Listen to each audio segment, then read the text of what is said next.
উল্টে দিন মানুষ খুব বুঝি না।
গড়ার জন্য তৎপর থাকে। তো এই চেহারা নতুন কিছু নয়, আমাদের বহু কমরেড আহত হয়েছে, তাদেরকে থানায় নিয়ে গেছে, আমরা সেটা খোঁজ নিচ্ছি এবং এখানে আমরা যেভাবে প্রাপ্তবয়স্ক একটা কথা বলতে এসেছি আমরা কথা বলেই যাব।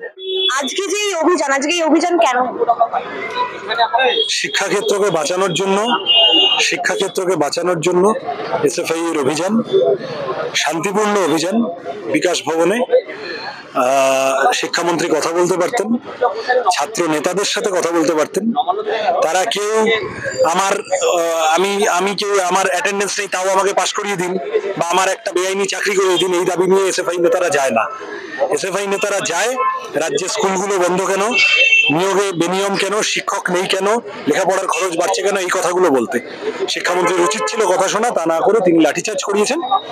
নির্লজ্জ সরকার, এবং ইতিহাস প্রমাণ করবে যে আসলে বোকা সরকার যারা মানুষের কথা শুনতো না। মহিলাদের গায়ে পুলিশরা হাত তুলছে, হ্যাঁ এইসব করেছে, ছেলেমেয়েরা আহত হয়েছে। এখন দেখি এদেরকে আগে বের করা, যাদেরকে আটকেছে।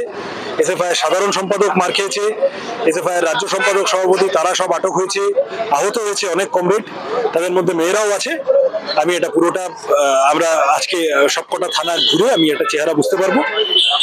আমরা এই লড়াই চালিয়ে যাব, এটা একদিনের বিষয়। শেষে আমরা দেখলাম করুণাময়ী মোড় থেকে উর্দিবিহীন কিছু পুলিশ হাতে পোস্টার আছে এমনজন এসএফআই কর্মীকে নির্বাচন করে আপনাদের মিডিয়াকে অনুরোধ করবো ভিডিও ফুটেজ গুলো রেখে দিন, আমাদের পরে কাজে লাগবে। ঠিক আছে, আগে এরা মুক্তি পাক, তারপরে দেখছি লড়াই আন্দোলন চলবে। এসএফআই এই দাবি দীর্ঘদিন করে আসছে, ছাত্র ভোট থেকে শুরু করে সমস্ত দাবি এসএফআই দাবি করে যাবে।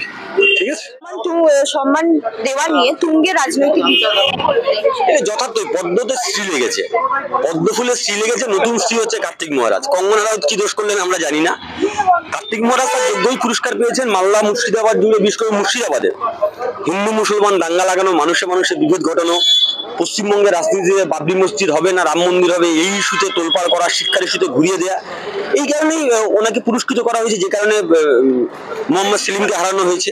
তো ফলে উনি পদ্মতে স্ত্রী লেগেছে, যথার্থই পুরস্কার পেয়েছেন ওনারা। শেষে আপনারা যে করুণাময়ী মোড়ে দাঁড়িয়েছিলেন পদবরোধ করে, উর্দিবিহীন পুলিশ টানতে আপনাদের কর্মী সমর্থকদের প্রিজন ভ্যানে। উর্দিবিহীন পুলিশ কেন বলছেন? উর্দিবিহীন তৃণমূল, তো পুলিশের কোনো প্রমাণ আছে? এই রাজ্যে এরকম বহু ঘটনা ঘটেছে। পুলিশের পোশাক পরে তৃণমূল বাহিনী, এই সিভিক পুলিশ যারা আছে, সিভিক পুলিশের ড্রেস পরে তৃণমূল কর্মীরা চারদিকে ঘুরে বেড়াচ্ছে, তোলা তুলছে। তো ফলে এটা পুলিশ না তৃণমূল সেটা কোনো বোঝা যাচ্ছে না। তো আমাদের মনে হচ্ছে তৃণমূল, পুলিশ তার কাজে ব্যর্থ, সেই কারণে তৃণমূলকে লেলিয়ে দিয়েছে। একাধিক কর্মীরা আহত হয়েছেন, তাদেরকে প্রিজন ভ্যানের ভেতরে নিয়ে গিয়েও মারধর করা হয়েছে। পরবর্তীতে কি হবে? আমরা সবটা খতিয়ে দেখছি। বিভিন্ন কর্মী সমর্থক চারিদিকে ছিটিয়ে আছে, অনেকে আহত হয়েছে, পায়ে লেগেছে, মাথায় লেগেছে, মাথায় ইনজিওর্ড হয়েছে। আমরা পুরুষ পুলিশ মহিলা ছাত্রী কমরেডদের গায়ে হাত তুলেছে, যেটা সভ্য সংস্কৃতি দেশে এই বর্বরচিত আক্রমণ কখনোই কাঙ্ক্ষিত নয়। আমরা সবটা খোঁজ নিচ্ছি, সবটা খতিয়ে দেখছি, সবটা গুটিয়ে নেওয়ার চেষ্টা করছি। এখনো চারিদিক দিয়ে ফোন আসছে, সবটা গুটিয়ে নেওয়ার পরে কতজন ইনজিওর্ড হয়েছে, কতজন অ্যারেস্টেড হয়েছে, অনেকজনকে খুঁজে পাওয়া যাচ্ছে না, ফোনেও পাওয়া যাচ্ছে না। সবটা কোথায় আছে না জেনে এখনো বলতে পারছি না, সবটা আমরা দেখছি, দেখে বলবো। যে আমরা শুনলাম পুলিশের মুখ থেকে যে আপনাদের যে কর্মীরা ছিলেন তারা প্রথম ব্যারিকেড ভেঙে উপরে ওঠার চেষ্টা করেছে, তার জন্য তারা লাঠিচার্জ করতে বাধ্য হয়েছে, এমনটা বলছেন। প্রথম কথা হচ্ছে আমরা ব্যারিকেড ভাঙতে যাবোই কেন? আমরা তো সুস্থ, আমাদের হাতে লাঠি ছিল না, বোমা ছিল না, পিস্তল ছিল না, হাতে কিছু মার্কশিট ছিল। শিক্ষামন্ত্রীকে বলেছি আপনি বাংলার শিক্ষা ব্যবস্থা যদি 100-এর মধ্যে পরীক্ষা হয়, আপনি 100-তে 0 পেয়েছেন।